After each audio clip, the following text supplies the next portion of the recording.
Perkenalkan,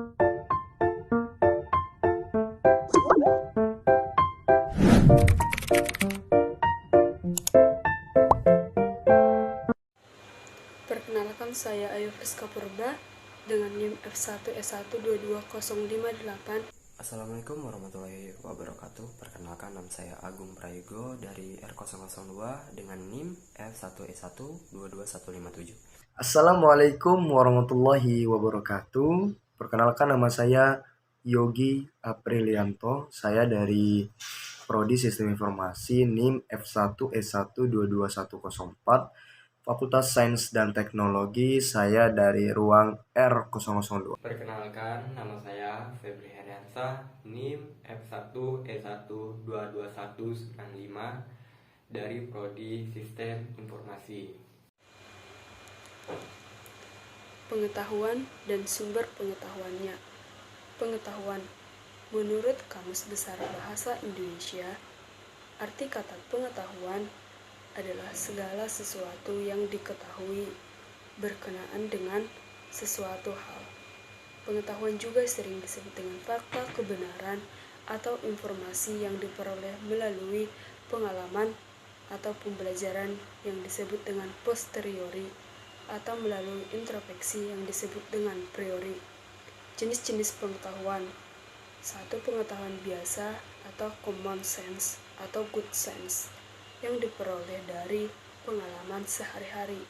Yang kedua, pengetahuan ilmu atau sains merupakan suatu metode berpikir secara objektif atau objective thinking yang bertujuan untuk mendapatkan penggambaran dan makna terhadap dunia nyata. Yang ketiga, pengetahuan filsafat, pengetahuan yang diperoleh dari pemikiran yang kontemplatif dan spekulatif. Yang keempat, pengetahuan agama, pengetahuan yang diperoleh dari Tuhan lewat utusannya yang bersifat mutlak dan wajib diyakini para pemeluk agama tersebut. Adapun 3 aspek pengetahuan yang membedakan satu pengetahuan dengan pengetahuan lainnya, yakni ontologi, epistemologi, dan aksiologi. Yang pertama, ontologi. Ontologi adalah pembahasan tentang hakikat pengetahuan. Yang kedua, epistemologi. Epistemologi adalah pembahasan mengenai metode yang digunakan untuk mendapatkan pengetahuan. Yang ketiga, aksiologi. Aksiologi adalah pembahasan mengenai nilai moral pengetahuan. Sumber-sumber pengetahuan. Sumber pengetahuan sendiri adalah mula untuk mendapatkan pengetahuan yang sifatnya benar dan pasti yang didapatkan manusia melalui rasa ingin tahu. Sumber pengetahuan yang pertama, empiris atau pengalaman. Manusia memperoleh pengalaman dari pengalaman indrawi. Yang kedua, rasionalisme atau akal merupakan dasar dari pengetahuan. Manusia memperoleh pengetahuan dengan kegiatan menangkap atau mengamati dan menganalisa suatu objek. Yang ketiga, intuisi. Intuisi disebut juga dengan ilham atau inspirasi. Yang keempat, wahyu atau pengetahuan yang disampaikan Tuhan melalui perantara para nabi. Saya akan menjelaskan tentang materi kesadaran sains dan aktivitas keilmuan. Hingga kini, sains belum bisa menjelaskan bagaimana kesadaran bisa terbentuk di dalam otak kita. Otak manusia adalah organ manusia yang luar biasa kompleks, terdiri dari hampir 100 miliar sel, yang dikenal dengan neuron.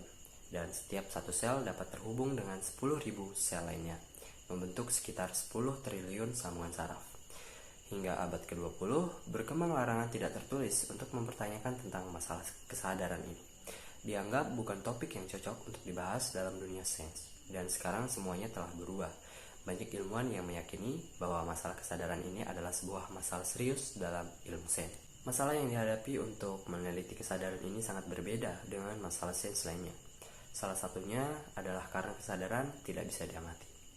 Kita tidak bisa melihat isi kepala seseorang untuk melihat perasaan dan pengalaman mereka.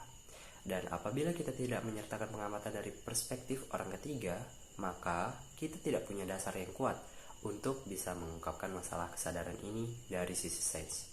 Dan para ilmuwan sebenarnya sudah terbiasa dalam meneliti sesuatu yang tidak bisa diamati secara langsung.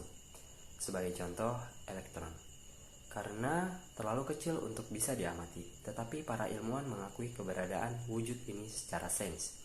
Tetapi dalam kasus kesadaran, apa yang kita jelaskan tidak bisa diamati. Kita bisa tahu adanya kesadaran bukan melalui eksperimen, tetapi melalui perasaan kita dan pengalaman-pengalaman kita sendiri.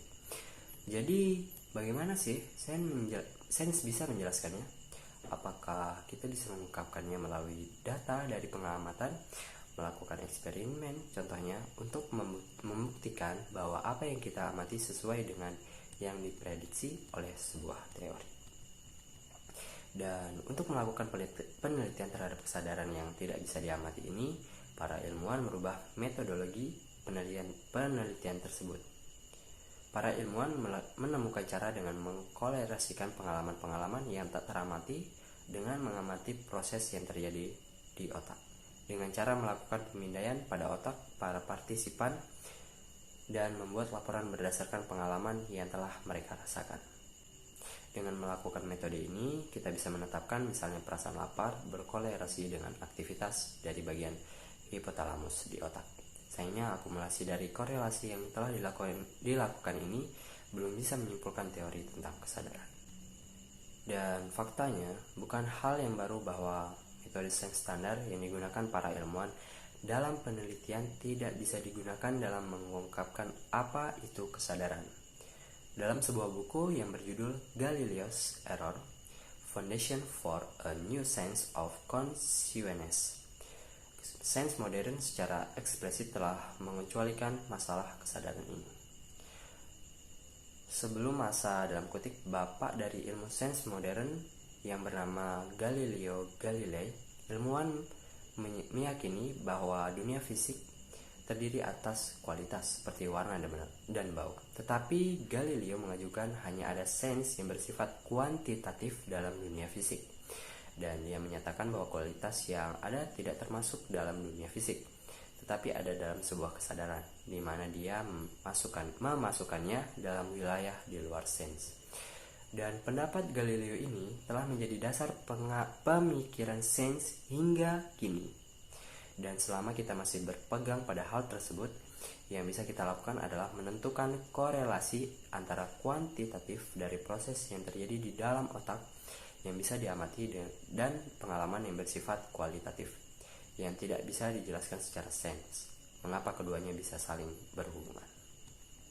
Kemudian, berdasarkan hasil penelitian pada tahun 1920 yang dilakukan oleh seorang ahli filosofi yang bernama Bertrand Russell dan ilmuwan Arthur Eddington, mereka menyatakan bahwa sains yang bersifat fisik tidak dapat memberi penjelasan secara pasti kepada kita tentang keberadaan materi. Teori di atas terdengar aneh, tetapi bisa kita lihat bahwa ilmu fisika ternyata mempelajari tentang sifat dari materi. Contohnya, materi yang mempunyai massa dan energi. Faktor tersebut menjadi karakteristik yang merupakan sifat dari materi. Ilmu fisika tidak pernah memberitahu kita tentang apa yang para ahli filosofi sebut sebagai dalam tanda kutip sifat intrinsik dari sebuah materi. Bagaimana materi bisa ada dengan sendirinya? Dan terdapat satu buah kekosongan besar dalam dunia sains. Ilmu fisika meninggalkan kita pertanyaan tentang apakah yang dimaksud dengan materi itu sendiri. Proposal yang diajukan oleh Russell dan Eddington bisa mengisi kekosongan tersebut dengan suatu bentuk dalam kutip kesadaran. Dan hasilnya adalah sebuah pandangan yang disebut dengan panpsikisme, sebuah pandangan yang menyatakan bahwa semua materi memiliki aspek mental atau sebaliknya. Semua benda memiliki pusat kesatuan pandangan atau sudut pandang. Tetapi gelombang pemikiran panpsikisme baru ini masih melekat dengan konotasi mistik dari pandangan-pandangan para pemikir masa lalu. Secara sains, hanya ada materi yang tidak ada bentuk spiritual atau supranatural di dalamnya, tetapi materi bisa dijabarkan dalam dua perspektif, Ilmu fisika menjelaskan tentang materi dari sisi luarnya, yaitu tentang sifat materi tersebut. Tetapi materi dari sisi dalamnya hanya bisa dijelaskan sebagai sebuah bentuk kesadaran. Bisa diartikan bahwa pikiran adalah sebuah materi, dan sebuah partikel elementer sekalipun mempunyai bentuk dasar dari kesadaran. Semoga suatu hari nanti akan ada ilmu yang mempelajari tentang kesadaran, tetapi mungkin tidak dalam bentuk sains yang kita kenal sekarang ini. Semoga akan terjadi sebuah revolusi sains yang akan datang pada saatnya nanti. Kita doakan saja. Di sini saya akan menjelaskan apa itu filsafat sains. Filsafat sains adalah bidang sains yang mempelajari dasar-dasar filsafat, asumsi dan implikasi dari sains, yang termasuk di dalamnya antara lain sains alam dan sains sosial. Di sini filsafat sains sangat berkaitan erat dengan epistemologi dan ontologi. Untuk memahami arti dan makna filsafat sains, di bawah ini dikemukakan pengertian filsafat dan sains dari beberapa ahli yang terangkum dari filsafat sains. Yang pertama adalah Robert Ackerman yang mengatakan bahwa filsafat sains dalam suatu segi adalah suatu tinjauan kritis terhadap pendapat-pendapat ilmiah dewasa dengan perbandingan terhadap kriteria-kriteria yang dikembangkan dari pendapat-pendapat demikian itu. Tetapi filsafat sains jelas bukan suatu kemandirian cabang sains dari praktek ilmiah secara aktual. Yang kedua ada Lewis Witzbeck. Beliau mengatakan bahwa filsafat sains merupakan suatu yang membahas dan mengevaluasi metode-metode pemikiran ilmiah serta mencoba menemukan dan pentingnya upaya ilmiah sebagai suatu keseluruhan. Jadi itulah yang dapat saya jelaskan mengenai filsafat sains. Terima kasih. Wassalamualaikum warahmatullahi wabarakatuh. Oke, di sini saya akan membahas dari mana sih sains itu berasal. Sains bukanlah suatu barang yang hanya siap digunakan dalam satu kali, namun ia terus-menerus berkembang seiring perkembangannya zaman. Adapun beberapa ilmuwan yang berusaha untuk mengklasifikasi jenis sains, yaitu sains murni dan sains terapan.